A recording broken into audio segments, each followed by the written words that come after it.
Hello traders, welcome to Module 1, Your Career Path. Now, the purpose of this module is for us to align you and your career path with the same career path of the very best traders in the world.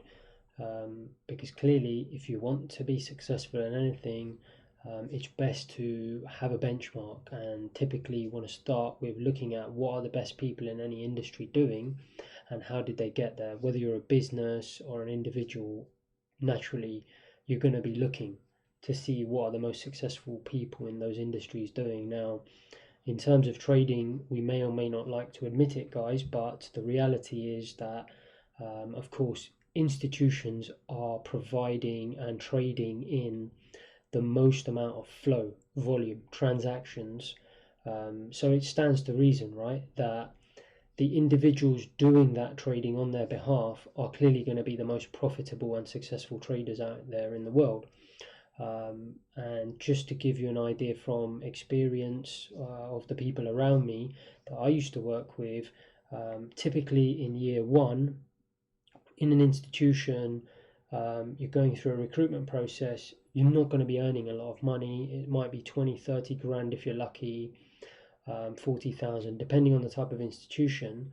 So you're not going to be earning that much. Still a decent wage, but not the sums you hear about on TV. But very quickly, once you've been through the institutional training program, started on a desk, of course there'll be some that don't make it, but the ones that do, very quickly within, I would say, year 2, year 3, they're earning several hundred thousand. Year 4, year 5, year 6, year 7, multiple millions of dollars. So those are the sort of guys we're talking about. Now, clearly, we want to emulate or look at the same training program or recruitment process, not necessarily recruitment, but post recruitment. So the training exercises that they went through, the tools they were given to help them get to that level of success. And that's why I say recruitment perspective here of the major players. Right, so now you may be saying to me, well, Envy, okay, we agree with you. That makes sense. We want to obviously be trained in the same way as these guys. Let's get on with it. Why do we need to do all this stuff beforehand? Well, you see, guys, it comes down to this myth again, many myths and the like in the retail space. Now, what that myth is that, now, you may have heard it before. I want to be an institutional trader. I want to do institutional type trading. But what exactly is an institution? Which institution? What type of trading? Guys, you've got to realize, and you'll see it on the next slide, there's multiple types of institutions: hedge funds, real money, pension funds, investment banks, proprietary trading houses. So there'll be multiple types of firms, and then there's retail trading, which is you, like the home startup trader, and you want to try and get as close to one of these institutions as possible. So look, at the end of the day, I've spent a lot of time in institutions, but I don't necessarily think that it's imperative that you go and work in an institution. As long as you're getting the right training, it doesn't really make that much difference. So, if you've got, I understand, real world, you've got children, you've got a full-time job, or you've got another career you want to pursue at the same time of trading, fine. But just make sure you're getting the best training. But to do that, guys, you need a game plan.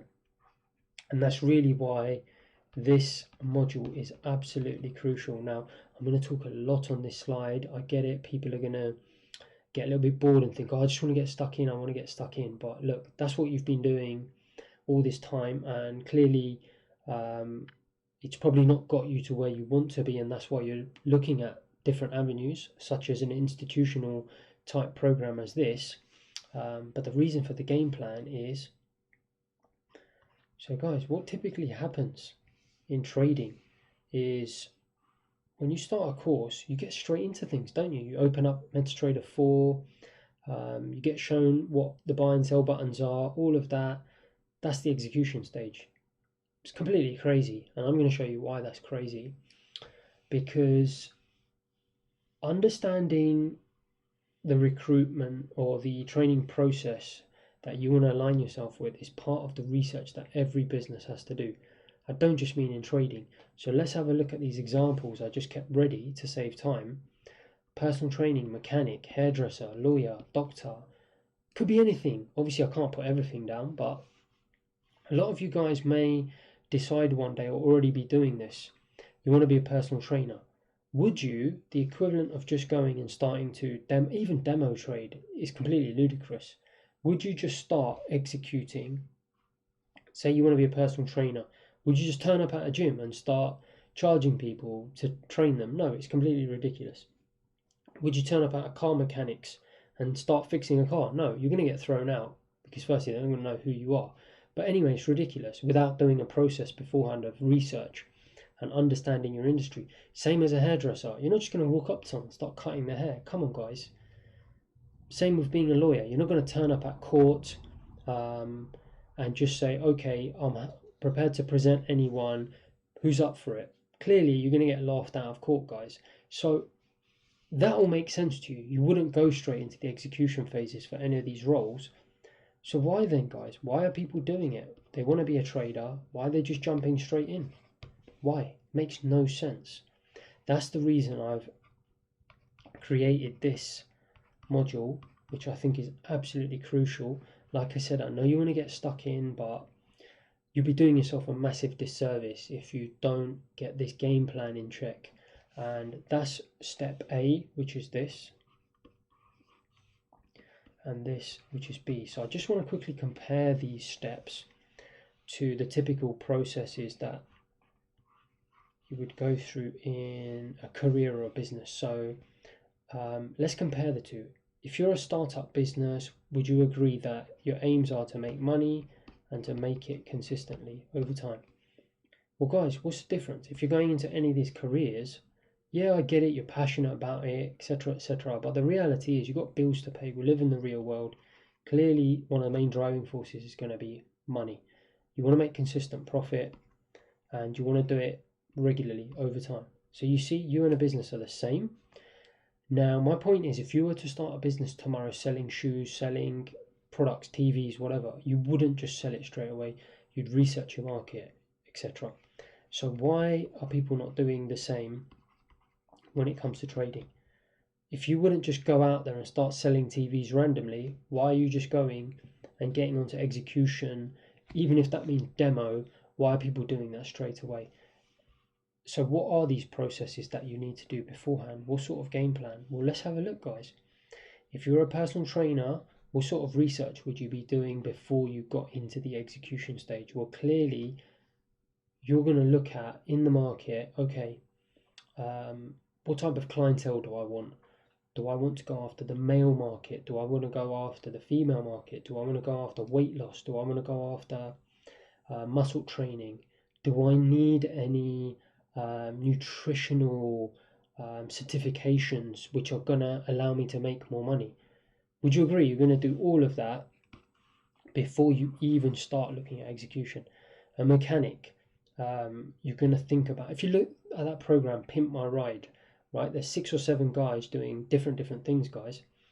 So you've got to figure out, do I want to be in vinyl? Do I want to do paint jobs? Do I want to be in audio? Do I want to fix mechanical parts of the vehicle? These are all technical and skills that need to be learnt and decided upon before you just start executing. Same with hairdressing, same with a lawyer, figuring out if you want to be in corporate law, family law, etc., etc. Same with the doctor, obviously, what type. So all of these are going to have different types, and your training is going to be slightly different for each, right? As we just discussed. Now, in trading, people just say, oh yeah, I want to be a trader and I want to be like an institutional trader. Well, hang on, guys. Just like all these fields have different types, there's different types of traders, and each one's training process, as I say before earlier, major players, is going to be different. So we need to do the research beforehand, just like we're going to do for all of those. And then the second part is tools. So once we've aligned you to the right type of trader, right institution, and get you started on the right processes that they are following, we're then going to start looking at tools, guys. So that's futures versus standard Forex. Now I say Forex, but also include stocks, commodities.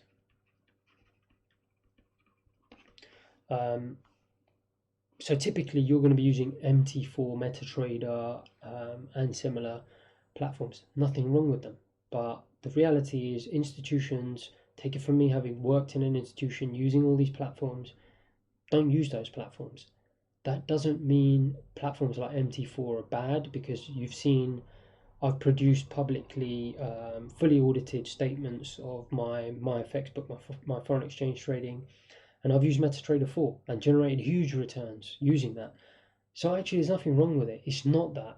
It's what you're missing here is the tools. Is, have you done a deep dive research process before you even get into the execution of, okay, what are the institutions using? If they're not using MetaTrader 4 or whatever the different retail platforms are, and how do they differ? Can I access that data and continue to use MetaTrader 4 and get the best of both worlds? What's the advantages and disadvantages? The price that I see coming through MetaTrader 4, bid, ask, what is that? Where's that coming from? Right, guys? Those are the tools. You need to know that before you execute. Of course you do. It's like a personal trainer.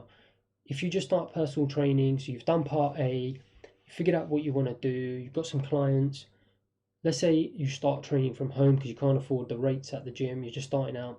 They turn up, you say, right, we're going to train in the back garden, backyard. Guys, you're just going to pick up a branch of a tree and ask them to lift it up and down? No, of course not. It's ridiculous. You're going to look at the tools. You're going to look at, is it best to use dumbbells, kettlebells? What's the best types out there in the market? What's the advantages, disadvantages, right? You're not just going to go and execute. Same for a mechanic. You're going to look at the tools. You're not going to just start fixing an engine with your finger, guys. It's just ludicrous. You're going to try and understand the different tools out there, advantages, disadvantages, which ones to use. Same for hairdressing, same as a lawyer, same as a doctor. You're going to figure out the best tools for the job. But you're probably thinking, hang on, MV, this is obvious. Of course I'm going to do that. Okay, so if it's that obvious, why are people not doing this first before they jump straight into the execution phase? They don't have a game plan. They're not doing the research, guys. This is the whole point of this module, and why I want you to bear with me, even though I'm talking a lot on one slide. It's really going to set you up nicely for the rest of your career. Would you agree that many of you that have done courses before, you've done the course, you got stuck in straight away like they told you to. 6 months later, you turn around and think, oh, I've just wasted 6 months of my life. People are doing that for years. Why? No game plan, guys. Do not have a game plan. You must have a game plan before you start getting into this phase. So that's what this is all about, and we're going to get you there. Then we're going to conclude and put you in the right bucket, institutional bucket. So like I said here, there's going to be 4 or 5 of them.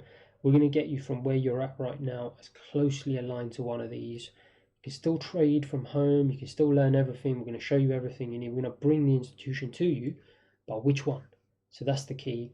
And then finally, just a quick word at the end of the chapter on raw data, guys. So you'll have a chart, price goes up, wish it just went up all the time. Obviously it goes up, down, sideways, etc, etc. Now the reality is, we've all agreed, right? We want to trade and emulate the training that the best guys are getting out there. Well, guys, you might be shocked to hear this, but when you go and work in an institution, you're typically not even going to be allowed to look at charts for 6-7 months. I had to stand and stare, or sit and stare at a quote board streaming for good several months before, and prove profitability on that before I could even look at charts. Now, I'm not saying you necessarily need to do that, but at least understand that. What is the raw data? A chart is similar to the surgery's office at a doctor, the court at a law firm, for a lawyer, sorry, the car mechanic shop, the gym. That's the chart. But would you agree, guys? Say as a personal trainer, you're not just going to turn up, meet your client there and say, right, let's get cracking. Of course not. You're going to have your iPad, you'll have prepared a program, you'll have done hours of work beforehand, going through the nutritional programs for them. The majority of the work is done beforehand. So we got to understand, guys, the chart is only 10%. It is the gym, the court place, You know, as a lawyer, you're not just going to turn up in court and say, right, I'm ready. Of course not. Guys, you're going to have done hours of research beforehand. That is what the quote board is, guys. You're missing 90% if you're not looking at it. It's basically a stream of bids and offers, prices, similar to what you see on your retail trading platform. But the thing you're missing, so let's say you've got the bid and it's offer, but they call it the ask, I think, on retail platforms, which is fine, same thing. You don't see the depth, guys, and you don't see the executions. So for example, we're going to get into this in a lot of detail, but just to give you a quick sneak preview, let's say you're trading euro dollar, you decide to buy it. What you don't see is, or you decide to buy, or other people are buying it, you don't see what size that they're buying in. Now, if someone decides to buy 50 and clears out the full depth of what's on offer, and then the next price comes down, it's going to make the price tick up. If someone comes in and sells 100 and clears out the bid side, it's going to make the price tick down. Someone sells another 100, it's going to make, clears out the bid side, it's going to make the price tick down, and so on and so forth. So every tick up, tick down is being driven by what's on the quote board, guys. Nothing to do with technical indicators, and I'm going to show you this in real life, in real action. And I'm even going to show you how you can get access to it. So it's really exciting. So we'll just start that. And then obviously after that, we'll move on to module 2, where we'll really start getting into some of the nitty gritty. So all the best with the module. Hope you enjoy it. Stick around. Let's get a game plan done together. Make sure you're right in the right bucket. I'll see you on the next slide.